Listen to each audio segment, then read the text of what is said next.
E aí, pessoal do nono ano, tudo bem? Espero que esteja tudo certo, estejam aproveitando esse período da quarentena também para estudar, colocar os estudos em dia, relembrar algumas coisas. E esse vídeo ele tem o objetivo de ajudar vocês a relembrar aquilo que a gente viu até agora, sobre a Primeira República. O bom de ser um vídeo é que vocês podem ir pausando todas as que vocês quiserem. Cansou de me ouvir, o que é normal, vocês dão uma pausa, continua depois, sem problemas. Mas a ideia mesmo é tirar dúvidas, corrigir algumas coisas com vocês e poder tirar dúvidas que alguns foram me perguntando ao longo desses dias, ou coisas que eu acho que são importantes retomar com vocês, relembrar vocês, porque é importante para a gente compreender esse período.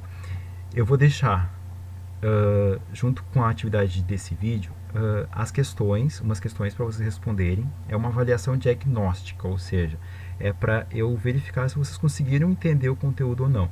Não se preocupem com nota, que isso vai prejudicar vocês, se vocês forem mal, não. É para que eu possa ter uma ideia de se vocês conseguiram compreender o conteúdo, ou se eu preciso reforçar, retomar alguma coisa com vocês, certo? Aqui eu trago a imagem clássica da Proclamação da República, porque é ali que inicia a Primeira República no Brasil, o conteúdo que a gente está estudando. Então, notem que aqui, né, tem uma imagem com forte presença militar, né, por vários lados aqui da imagem. Se nós observarmos aqui o centro da imagem, né, traz o Marechal Deodoro da Fonseca, que vai ser o primeiro presidente do Brasil. Então, a imagem traz uma forte associação de que esse período é uma nova fase do Brasil. Ano passado, e aí foi uma dúvida que uma aluna trouxe, ano passado a gente estudou até o final do Império, a época em que o Brasil era governado por imperadores. Lembram da Lei Áurea, da Princesa Isabel e tal, que libertou o que ainda restava de escravos, enfim, né, todo aquele processo que a gente estudou no passado. Era uma luta social, era uma luta dos escravizados, era uma briga também com os donos de escravos, enfim. Naquele momento, o Brasil ainda era um império, ou seja, era governado por um imperador.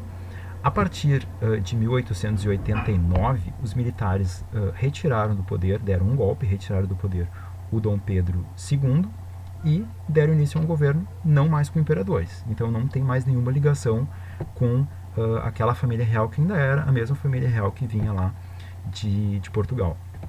E aí, a partir desse momento, vai ser uma república, ou seja, vai ter um governo que vai ser um governo decidido dentro do país. A gente problematiza isso daqui a pouco, né? Como é que é essa decisão dentro do país. Mas a ideia é que seja um governo civil ou um governo militar desde que eleito. No caso aqui, o primeiro governo ainda vai ser de um marechal, não, o Marechal Deodoro da Fonseca, porque é uma fase de transição, né? A fase que eles chamaram de República da Espada, porque era governada por militares, né? Mas isso vai durar apenas ali até ser criada a primeira Constituição, e aí depois disso serão governos civis, ou seja, pessoas que não têm ligação com os militares é que estarão no poder, né, no cargo de presidente. Então, antes nós tínhamos imperadores, e a partir desse momento nós vamos ter presidentes ocupando o cargo máximo, né, de chefia no Brasil. Vamos corrigir algumas questões ainda lá do primeiro bloco de atividades. Eu estou vendo aqui as imagens do livro que eu mandei para vocês, que vocês, a maioria, espero que tenham em casa. Ali eu queria que você desse uma lida nos textos para retomar algumas coisas que a gente falou em aula, algumas que não deu tempo de a gente falar, mas que vocês puderem dar uma lida e tentar entender. Qualquer dúvida, manda mensagem, pergunta, tá? Que eu respondo para vocês. Mas aqui a gente tem uma pergunta, né? Que era o dialogando sobre a questão do aumento do preço, aliás, com a redução do preço do café à medida que ele era mais produzido no Brasil. E aí aqui a gente retoma um pouquinho o que eu falei em geografia para vocês no passado sobre a lei de oferta e procura, né? A pergunta é o que a gente pode observar e concluir com a tabela. A gente percebe que o preço do café está caindo com o passar do tempo. Por que ele está caindo? Porque a quantidade de café produzido no Brasil está aumentando, a lei da oferta e da procura, né? Lembrem disso, à medida que a gente tem mais produto, aquele determinado produto, o preço dele reduz, porque afinal de contas tem mais gente comprando. Então, à medida que ele é maior, mais produzido, o valor dele diminui automaticamente. Aqui é outra questão, a imagem não está das melhores, né? No celular ela fica ótima, mas quando passa para o Note ela perde a qualidade. Mas assim, a gente percebe aqui que a quantidade de pessoas, né, nas cidades de São Paulo, Rio de Janeiro e Salvador cresce absurdamente entre 1890 e 1920. Isso está associado a uma série de fatores, né? Por exemplo, São Paulo está crescendo bastante a população em relação à produção de café, né? A produção de café cresce bastante no final dos anos 1800 e aí, consequentemente, a população da cidade de São Paulo também cresce, porque muitas pessoas vão para aquela cidade. Por mais que na cidade de São Paulo não haja uma produção tão grande assim de café, mas a gente sabe que à medida que a população da volta vai crescendo, essas capitais acabam crescendo junto. O Rio de Janeiro, o crescimento da população está muito associado ainda, né, à vinda da família real e a todo o crescimento da cidade do Rio de Janeiro, que, lembrem, nesse momento é a capital do Brasil. Nesse momento aqui, 1890, 1920, o Rio de Janeiro ainda é a capital do Brasil. E Salvador, a primeira capital do Brasil, também segue crescendo, porque afinal de contas a influência que a cidade de Salvador teve no passado permanece. Então, há um grande aumento, né, dessas populações, e isso está muito ligado também ao processo de urbanização que eu comentei com vocês quando a gente ainda tinha lá as aulas presenciais, né? Passa a ter uma melhor organização nessas cidades, passa a ter a energia elétrica, passa a ter a organização das avenidas, passa a ter a questão de preparar o saneamento, né, o tratamento de água e esgoto, enfim. Então isso tudo vai preparando, né, um crescimento organizado dessas cidades, organizado entre muitas aspas, né, porque o crescimento é muito rápido, né, como a gente pode perceber ali, o Rio de Janeiro praticamente, né, teve aliás, São Paulo teve um aumento significativo ali no período entre 30 anos. Então, as cidades não estavam preparadas para comportar um crescimento tão grande. São Paulo também está muito ligado à questão do crescimento das indústrias, né? Isso tem a ver com os imigrantes europeus que vieram para cá e acabaram ocupando os postos de trabalho nessas primeiras fábricas que eram construídas no Brasil. Sobre a outra página, que é aquela página que trazia daí um monte de questões, a primeira pergunta falava então sobre as eleições presidenciais de 1910. Então aqui, aquilo que eu comentei com vocês lá antes, né? A população já podia escolher o seu presidente. Ok. Por que a gente tem então dizendo aqui que apenas 2,7% da população do Distrito Federal podia votar? Isso está ligado ao que a gente viu quando ainda tinha aulas presenciais sobre a Constituição de 1891. O que dizia a Constituição? Que podiam votar pessoas alfabetizadas, ou seja, analfabetos estavam excluídos do voto. Excluindo analfabetos do voto, na época, automaticamente excluía praticamente toda a população indígena e excluía praticamente toda a população afrodescendente, porque vamos lembrar que fazia, eu não sou de exatas, mas fazia que 22 anos que tinha acontecido a abolição da escravatura, então ainda a quantidade de afrodescendentes, né, de negros que tinham a possibilidade de ter acesso ao ensino regular ainda era muito pequena. E mesmo entre a população branca, né, não era um índice tão alto assim.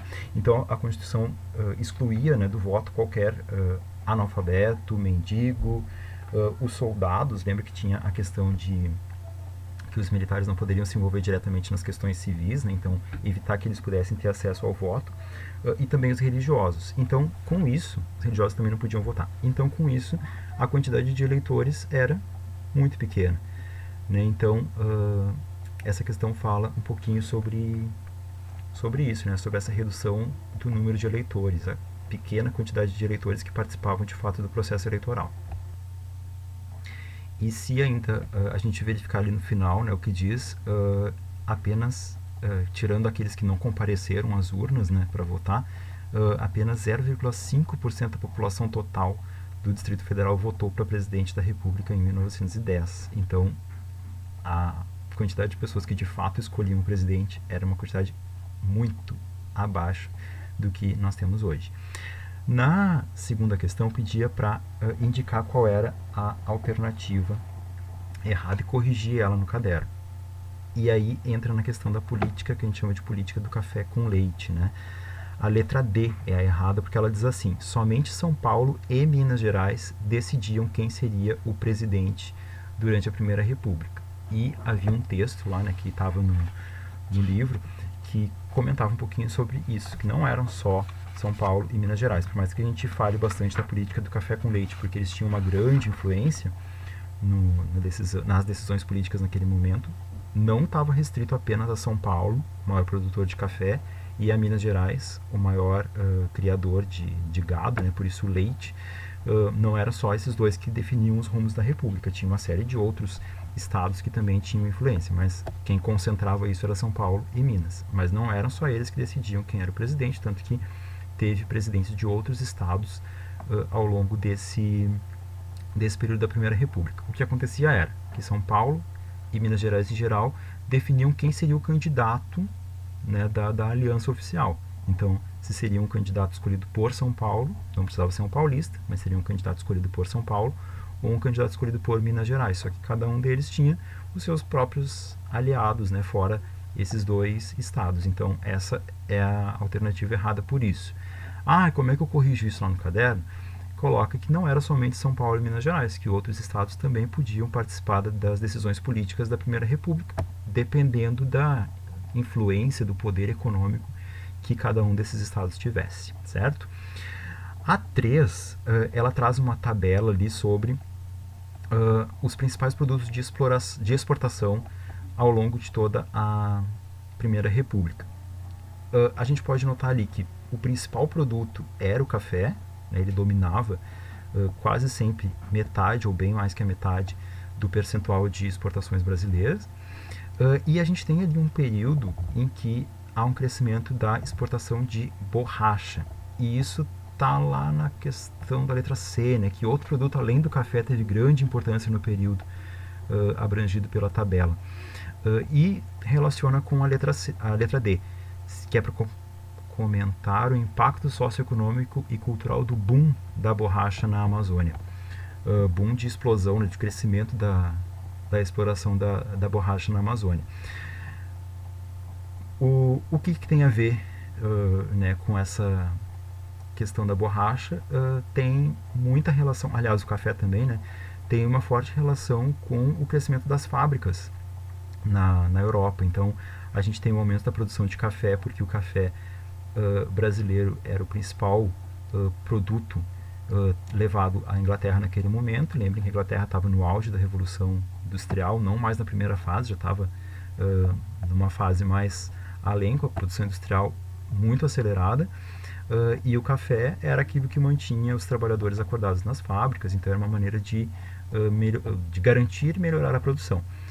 Então, o café está justificado nesse sentido, né? E o Brasil exporta muito nesse período. Tem uma queda ali durante o período da Primeira Guerra Mundial, né, que é 1914 e 1918, porque, afinal de contas, no meio da guerra as pessoas, né, consomem aquilo que é mais emergencial e o café não está entre esses produtos. E a borracha, ela está diretamente também relacionada à questão da produção industrial europeia, porque a gente tem o crescimento da produção de automóveis no continente europeu, e a borracha, né, era utilizada para os pneus desses automóveis. Então, o boom, né, o crescimento da produção de borracha aqui está ligado a isso. E o que isso impacta na Amazônia? A urbanização é o principal fator, né, o crescimento urbano daquela região, que deixa de ser só uma área de exploração dos bens naturais, né, e passa também a investir em outros setores a partir do crescimento urbano dessa região. Fora isso, tem o fato de que, assim como o café, né, produziu uma desigualdade social na região sudeste, a borracha na Amazônia também, né, ela criou alguns setores da sociedade que estavam mais ligados a essa produção que enriqueceram, enquanto a grande parte da população não se beneficiou diretamente com isso. Depois a questão número 4, ela fala sobre o crescimento das fábricas, né, entre 1907 e 1920, que passa de 3 mil e pouco para 13 mil e pouco, e consequentemente o número de operários também quase que dobra, né? E aí a pergunta pede sobre fatores que expliquem esse fenômeno mostrado na tabela. E aqui vale lembrar que não é apenas um fator, né? São vários fatores que permitem isso. A gente pode observar que o primeiro dado, né, 1907, é anterior à guerra e o segundo dado é posterior à Primeira Guerra. Então, tem uma relação direta com a Primeira Guerra Mundial. Porque, afinal de contas, os países europeus, que era de quem o Brasil comprava grande parte dos produtos industrializados, estavam no meio do conflito. Então, eles diminuíram a sua produção. Então, o Brasil teve que aumentar a sua produção industrial, porque afinal de contas não tinha mais de quem comprar, então o Brasil tinha que se virar produzindo sozinho. Então isso foi um dos fatores que levou ao aumento das fábricas. Mas não só isso, porque não é um único fator que vai permitir isso. Tem também a questão de que com o enriquecimento do Brasil em relação à produção de café, isso permite que o Brasil tenha dinheiro para criar fábricas no território brasileiro. Então, esses caras que eram os grandes donos de fábrica, aliás, de plantações de café, são os caras que vão investir dinheiro nas primeiras fábricas. Então, nem sempre eles vão ser os donos das fábricas, mas eles vão investir esse dinheiro para que a produção industrial no Brasil aconteça. Além disso, o Brasil tinha muita matéria-prima.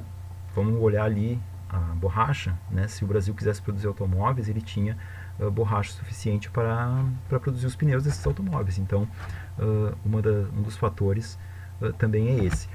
E o Brasil já tinha organizado um sistema de transportes de produtos, então as fábricas poderiam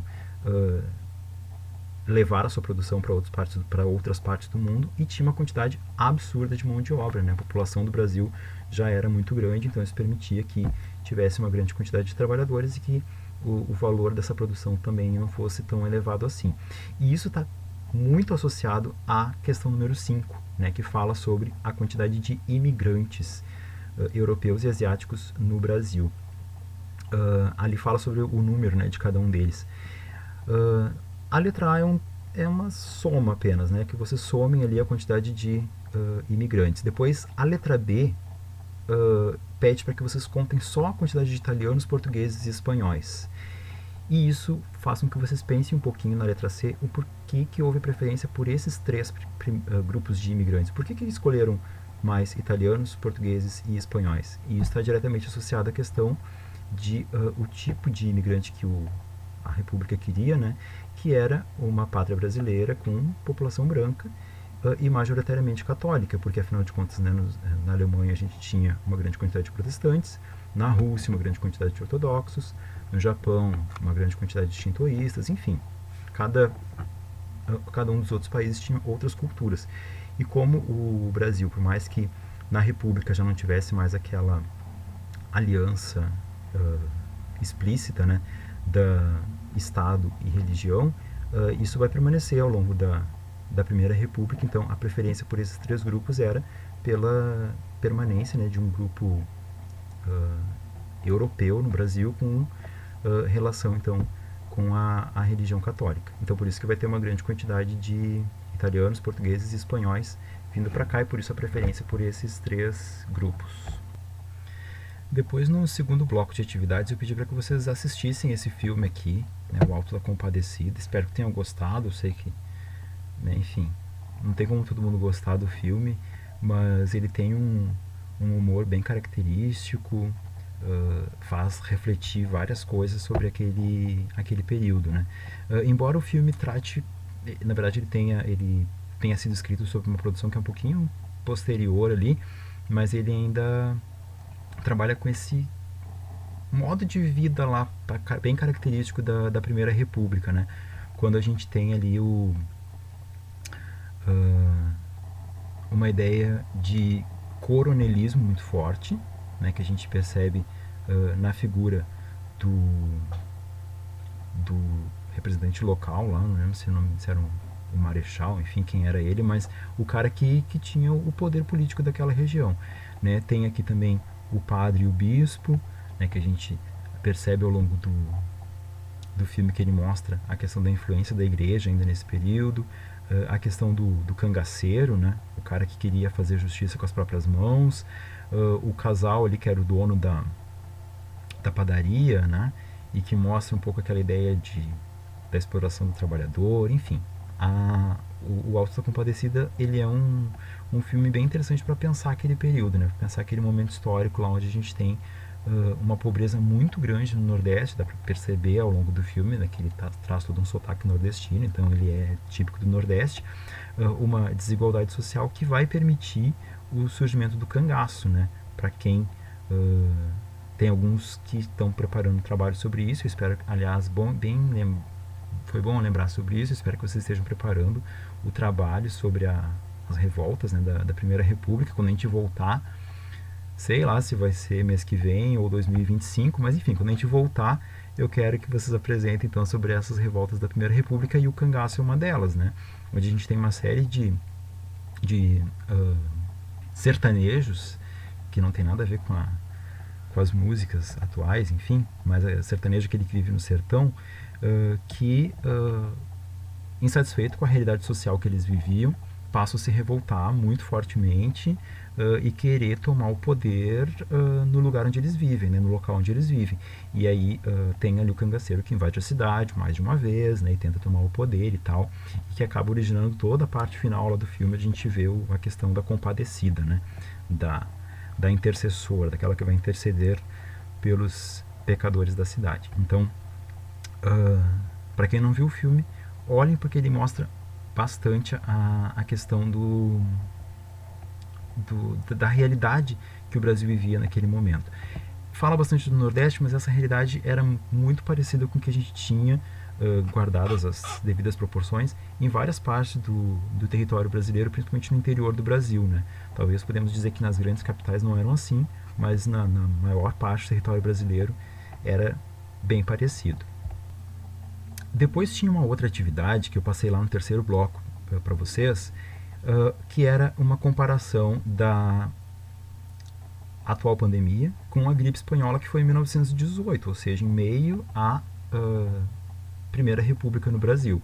E aí a gente tem uma série de semelhanças, né, da questão atual com aquele período. Como, por exemplo, o fato de parte da imprensa e governos dizerem que era um problema mínimo, que era uma gripezinha, enfim, né, ou que era fruto de uma conspiração política, né, um vírus criado em laboratório, tarará, tarará. Assim como houve a difusão desse tipo de notícia também lá em 1918, na época da gripe, que não é bem espanhola, mas que acabou levando, né, os espanhóis acabaram levando a culpa. Na crise atual também segue essa ideia de um espectro ideológico por trás de tudo isso, né? Vamos salvar a economia ou vamos salvar a população, enfim, tem todo um paralelo que a gente pode estabelecer entre um período e outro. Tem também a questão da falta de dados, porque uma das perguntas, né, das comparações, né, que são estabelecidas, tem também a questão da falta de dados, porque hoje, por mais que se possa ter uma quantidade de dados muito mais fiel, a gente sabe que nem todos aqueles que morrem com a doença ou que estão com a doença estão nos números oficiais.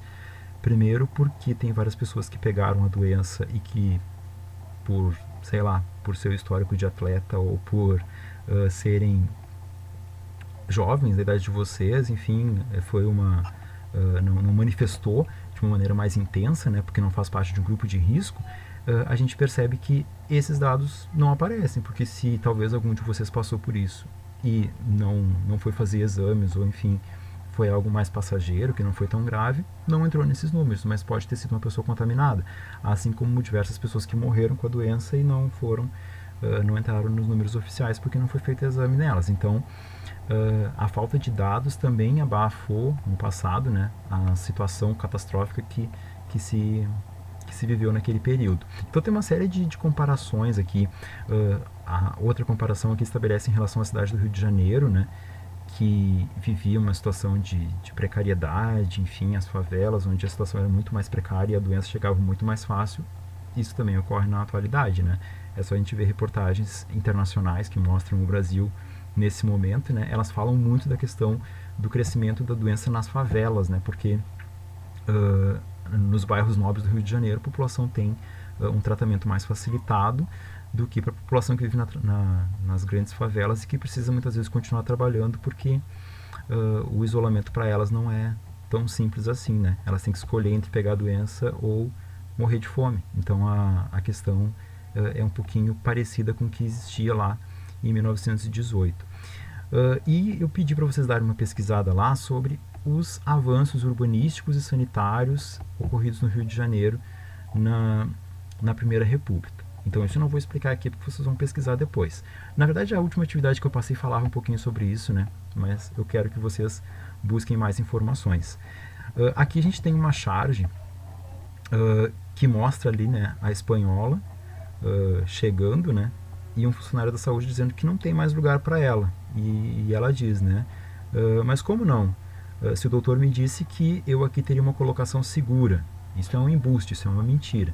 Teria uma colocação segura porque o Brasil teria uma entrada fácil para essa gripe espanhola naquele momento, né? Não tinha estrutura de saúde organizada para combater ou para enfim, tentar de alguma forma lidar com essa doença. Depois eu pedi para vocês darem uma olhada num vídeo que era de uma ex-colega minha da faculdade, a professora Jacqueline Brizola, que está atualmente na Espanha, teve lá no epicentro da doença do coronavírus na Espanha. A Espanha que agora já saiu, né, da quarentena, porque eles conseguiram fazer o isolamento da maneira correta, então atualmente eles conseguiram sair da quarentena. E ela é uma pesquisadora da área da saúde, então por mais que ela seja historiadora, ela pesquisa história da saúde no Brasil. Então ela fala com bastante propriedade sobre a gripe espanhola, por isso que eu pedi para vocês darem uma olhadinha lá no vídeo dela. Sobre essas questões aqui, eu espero que vocês tenham conseguido responder tranquilamente, né, que não tenha ficado muitas dúvidas. Ali na letra A, por exemplo, são características de um Estado republicano, todas elas, exceto a escolha de um monarca, porque o monarca é o rei, não temos mais rei na República. A letra B fala sobre que a lei maior de um país, que determina direitos e deveres de um cidadão, a gente chama de Constituição. Na letra C, fala sobre o chefe do Poder Executivo, o presidente, né, desde 1891, que nós já temos, então, definido que o chefe do Executivo será o presidente eleito.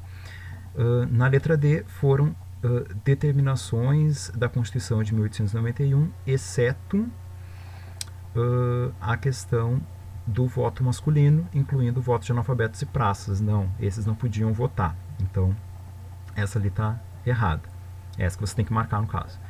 Letra E. A segunda charge representa um período importante da história dos primeiros anos da República Brasileira, onde a maioria do eleitorado era submissa às vontades dos cafeicultores e detentores do poder político. Essa política denominou-se coronelismo, e a política de manipulação de votos era chamada de voto de cabresto. Lembrem que eles eram cooptados, né, de alguma forma levados a votar em determinado candidato.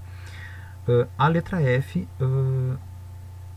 o período em que o Deodoro da Fonseca e o Floriano Peixoto ficaram no poder, denominou-se República da Espada. A República Oligárquica, né, que vai iniciar depois disso, vai ser o período é marcado pela permanência da classe dominante no poder. Então, oligarquia, né, um pequeno grupo que permanece no poder. E a letra H ali, o revezamento de presidente entre os estados de Minas e São Paulo. Na verdade, a pergunta está mal formulada ali, né? Revezamento de escolha dos presidentes, né? Ele não precisava ser de São Paulo ou de Minas Gerais, mas é a chamada política do café com leite. E para terminar aqui o último bloco de atividades, né, falava um pouquinho sobre a questão da imigração. E aí as perguntas a resposta ela já estava no próprio texto, né, mas eu acho importante a gente explicar bem aqui, por exemplo, na questão C, né? Esses colonos, esses imigrantes que tinham um contrato de colonato, eles não eram escravos. E é importante que vocês percebam a diferença, né? Porque, no caso, eles recebiam terras, dependendo, isso mudava em relação a cada parte do Brasil, né? Eles podiam ter um acordo para receber terras que eles pagavam a longo prazo, ou eles podiam ficar nas terras do dono da fazenda e pagando para ele aos poucos. Então, na verdade, esse sistema ele pode ter sido diferente em cada parte do Brasil. Onde houve o colonato, né, eles eram colonos de um grande proprietário de terras. Então, eles ficavam dentro das terras que já eram de um determinado proprietário. Mas eles não eram, por mais que eles tivessem que trabalhar nessa terra até pagar todas as suas dívidas, eles não eram escravizados, né? Eles tinham um contrato de trabalho, né? Era uma relação diferente. Eles não eram capturados na Europa e trazidos num navio cheio de escravizados para o Brasil. Então a situação era muito diferente. Também, por mais que alguns, né, fossem vítimas de maus tratos, eles não eram vistos como objetos, como eram feitos na época da escravidão. Então a gente não pode, de maneira nenhuma, dizer que era o mesmo sistema de antes, tá? É importante vocês observarem isso. Sobre as outras questões ali da questão dos empregos, né, desses imigrantes no Brasil, a gente percebe ali, né, a própria página já informa bastante sobre onde eles trabalhavam, né, muitos nas indústrias, alguns no comércio, e a gente percebe ali que a condição deles nas indústrias era muito parecida com o que a gente estudou ano passado, na época da Revolução Industrial. Então, havia crianças, havia mulheres, às vezes em condições, por exemplo, mulheres grávidas, né, trabalhando nas fábricas. O tempo de trabalho também era muito grande, né, não era como hoje, chegava de 10 a 14 horas diárias. O ambiente onde trabalhava nem sempre era dos melhores, né, insalubre, ou seja, não tinha condições de saúde mínimas para esses trabalhadores. E aí a gente percebe a organização desses trabalhadores em, primeiro ali, né, as sociedades beneficentes, que pensavam em maneiras de atender essa população que não tinha acesso a uma saúde paga, né, ou seja, não tinha acesso a pagar um médico, a pagar um tratamento num hospital, que vão ser as sociedades beneficentes, que existem algumas, permanecem até hoje, né? E a gente tem também as ligas operárias, né, as ligas de resistência que deram origem aos primeiros sindicatos. Lembrem que muitos desses trabalhadores que vieram da Europa já vinham de lá com um pensamento socialista, com um pensamento anarquista, e aqui organizaram diversas greves, manifestações, enfim, por melhoria das condições desses trabalhadores nas fábricas aqui do Brasil, lá ainda nas primeiras fábricas, né, lá na primeira República. Aqui a gente vê um pouquinho sobre essas novidades, essas mudanças no Brasil do início da Primeira República, mas aí é só você dar uma olhadinha ali, não é nada muito complicado.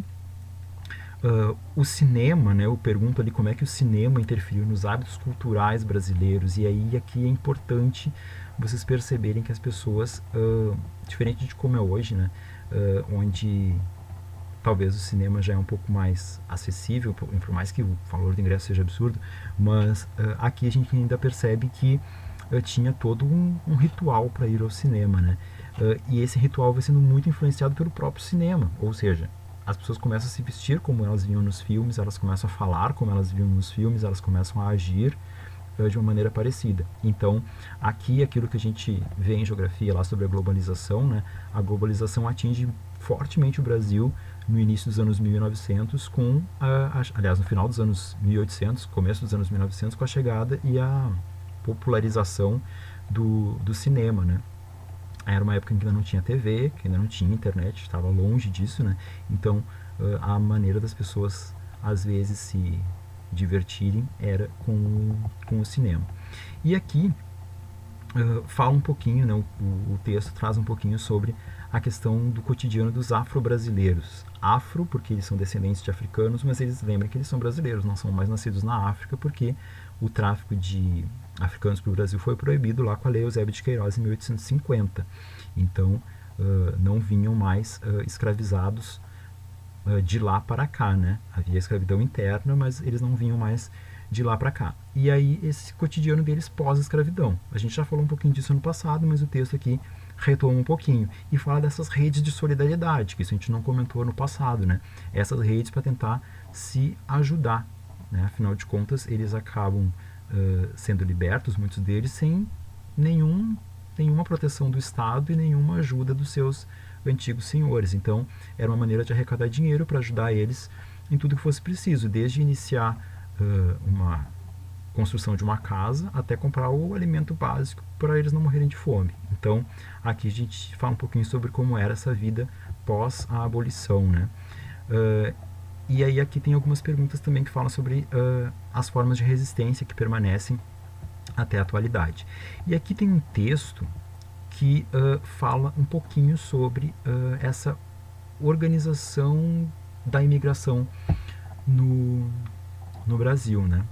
Então, tinha uma ideia do embranquecimento, né, de embranquecer, de europeizar a sociedade brasileira, ou seja, de que não seria mais uma sociedade brasileira miscigenada, ou seja, com indígenas, com negros e com brancos, mas aumentar a quantidade de brancos como uma forma de tornar essa nação uma nação a ser reconhecida, né, pelo mundo inteiro, coisas do tipo.